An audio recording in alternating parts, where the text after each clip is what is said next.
Oh, mais vous ici? Quelle belle surprise! Voyez-vous, je vous attendais, car nous avons un bon sujet à parler aujourd'hui. Ne vous est-il jamais arrivé de voir votre gîte après un déménagement de votre colonie plus ou moins brutal, bouder l'entrée de votre nid?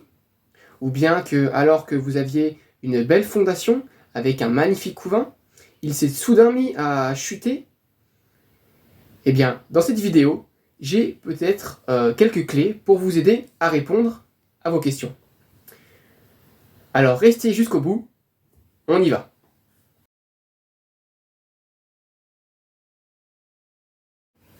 Voyez-vous, notre principal problème sont les phtalates. Mais bien sûr, vous vous demandez certainement, mais qu'est-ce que les phtalates? Peut-être que certains d'entre vous en ont déjà entendu parler. En effet, les phtalates sont une famille de molécules lipophiles. Elles constituent les plastifiants, donc les molécules qui permettent de ramollir le plastique pour former des objets.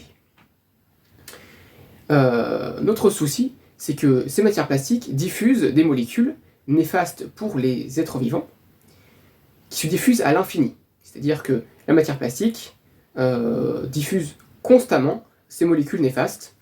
Vous aurez beau passer un coup d'éponge dessus, nettoyer, il y aura toujours création de ces molécules. Alors, où trouver ces molécules?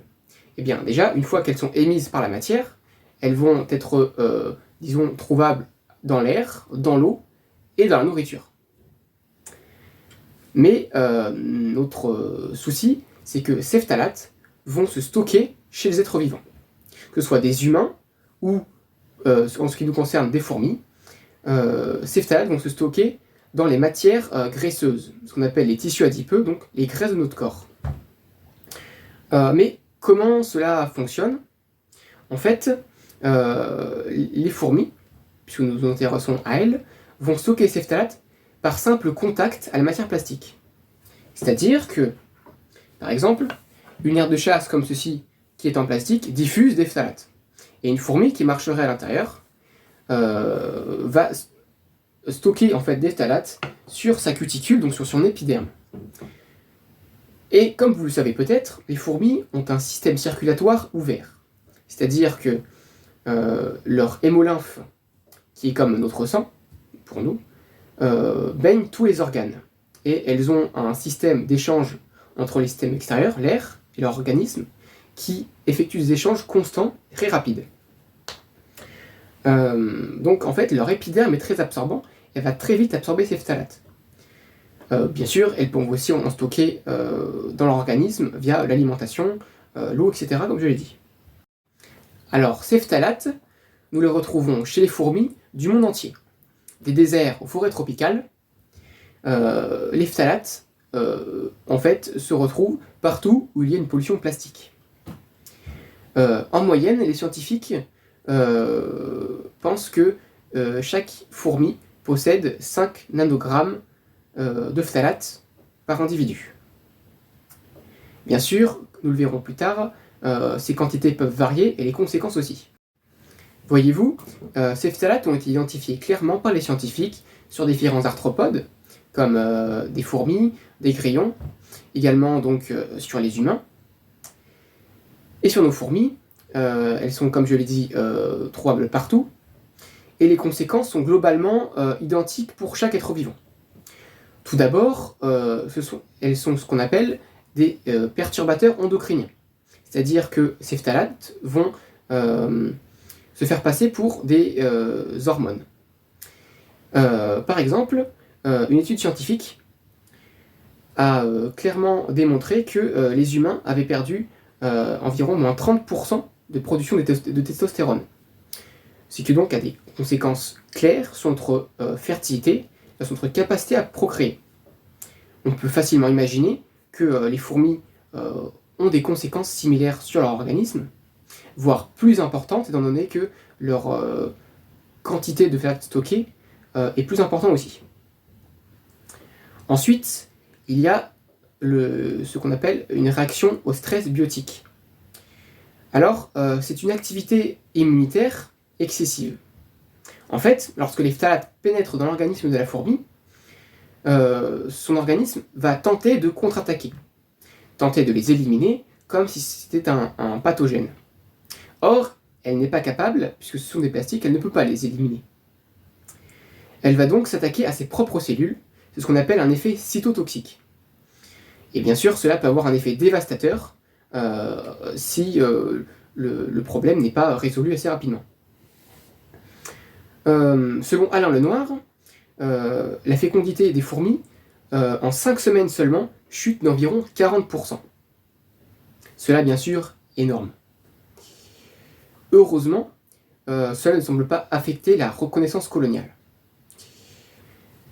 Alors, toutefois, les espèces ne sont pas égaux face à ce risque des phtalates et aux conséquences. En effet, par exemple, les fourmis du genre Lasius stockent environ 2 nanogrammes de phtalates par individu, contrairement aux fourmis du genre Solenopsis, qui stockent environ 19,5 nanogrammes par fourmi, par individu. Bien qu'en laboratoire, certaines espèces aient pu stocker jusqu'à 29 nanogrammes de phtalates. Tout ça pour dire que, en fonction des espèces de fourmis et en fonction de la provenance de vos espèces, les conséquences ne seront pas les mêmes, et donc vous devrez d'autant plus faire attention sur les conséquences.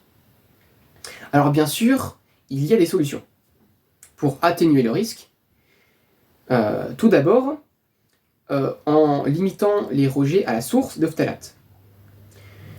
En fait, les phtalates sont émis notamment à cause de la dégradation de la matière plastique, sous l'effet de la chaleur et de la lumière. Si vous disposez par exemple d'un tube pour fourmis, même s'il est en verre, eh ben, le simple fait qu'il possède quelques matières plastiques à l'intérieur, pour celui-là peut-être un petit peu au niveau de la mousse, eh bien, le fait de le faire chauffer va libérer des phtalates. Mais évidemment, les effets seront moindres si vous possédez un tube en verre que si vous possédez un nid en verre acrylique. Comme par exemple, le seul exemple que j'ai sous la main, c'est ce morceau d'abreuvoir. Je ne sais pas si vous le reconnaîtrez la provenance, je ne vais pas citer les marques. C'est de l'acrylique. Bref. Également, par exemple, ces mousses que vous, pour certains, reconnaîtrez, qui permettent d'abreuver les fourmis fournies par certaines marques. Eh bien, toutes ces matières plastiques peuvent à la fois être consommées par les fourmis, comme les mousses, elles peuvent être mangées, dégradées. L'eau va pouvoir être un vecteur de transfert de ces phtalates dans leur organisme, et la chaleur, si vous utilisez par exemple des tapis chauffants. Ensuite, à l'échelle de l'individu, nous savons que les fourmis sont capables de se détoxifier. C'est-à-dire que si vous mettez votre colonie dans un milieu sain, donc par exemple que vous changez de nid et que vous les mettez dans un nid qui sera meilleur, eh bien, étant donné que les fourmis ont un système d'échange, je vous l'expliquais plutôt très rapide et en fait assez performant, ce qui leur posait problème au début va également être une source de solution, puisqu'elles vont très vite pouvoir éjecter ces molécules en remplaçant par des molécules saines de l'air ambiant. Alors bien sûr, vous ne pourrez pas tout résoudre, puisque les phtalates qu'il y a dans l'atmosphère, eh bien, ils y seront toujours. Alors pour conclure d'une manière scientifique, les fourmis sont considérées par les myrmécologues actuellement comme des bioindicateurs des phtalates et donc plus largement de la pollution plastique. À présent, vous possédez des clés pour comprendre les conséquences et les causes de l'intoxication des fourmis aux phtalates. Alors je vous invite à liker la vidéo, à vous abonner, voire partager. Je mettrai toutes les sources en description. Et on se dit bye bye pour une prochaine vidéo.